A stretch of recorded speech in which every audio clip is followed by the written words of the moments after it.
Thank you very much, and thank you for coming here to testify today, Mr. Ray. I have a lot to get through, so we're going to try to get these answers as quickly as possible. I want to put together a little bit of a timeline of this collapse between November 12th and yesterday.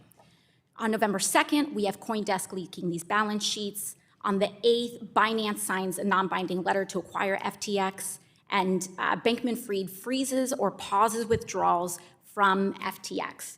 I would like to submit to the record your declaration to the U.S. Bankruptcy Court, or FTX's declaration to the U.S. Bankruptcy Court that was filed yesterday.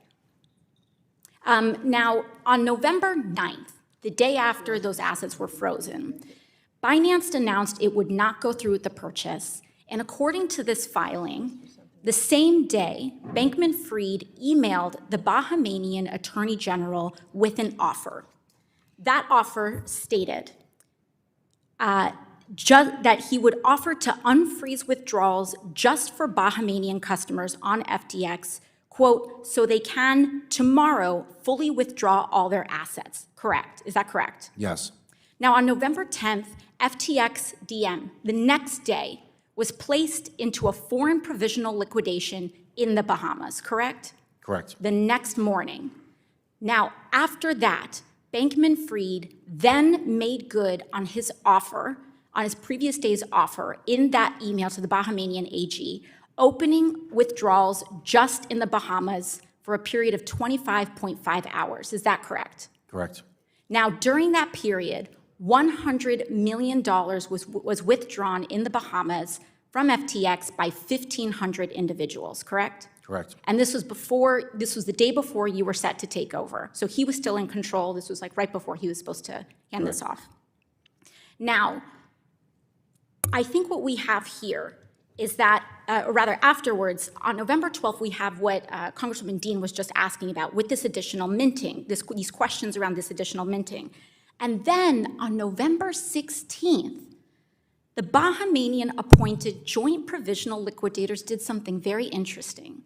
They came here to the United States Bankruptcy Court and sought an entry to recognize the Bahamian liquidation as the main foreign proceeding. Would that additional control be of any potential value to Mr. Bankman-Fried for that Bahamian proceeding to be the main one? Well, clearly, there seemed to be an effort by the Bahamian Commission to get control of the bankruptcy process, and I think that was evident by their filing, which, by the way, was made up in New York, not Delaware. Oh, thank you. Thank you for that correction. Now, did you uncover any evidence that demonstrates that this window, that 25.5-hour window, opened in exchange for any consideration offered to Mr. Bankman-Fried by the Bahamian Attorney General or any state official, including a promise to initiate liquidation proceedings which might offer a path towards Mr. Bankman-Fried retaining some control or influence over FTX.com? We intend to investigate that very thing. Thank you very much. Now, I'd like to dig into a little bit of the timeline of yesterday. Yesterday, you filed that same declaration that revealed some of this explosive information. What time did you file this? That was late. Around what time? Yeah, 3 or 4 o'clock. Around 3 or 4 o'clock. Now, when you file this information, that essentially discloses that you are sharing this information, and it discloses that to opposing counsel, correct? Yes, we docket it, and the world knows about it. Now, if opposing counsel essentially becomes notified of this, that would mean that Bankman-Fried and potentially Bahamian officials would have been potentially privy to that information starting around 3 or 4 p.m., correct? Correct. What time was Mr. Bankman-Fried arrested yesterday?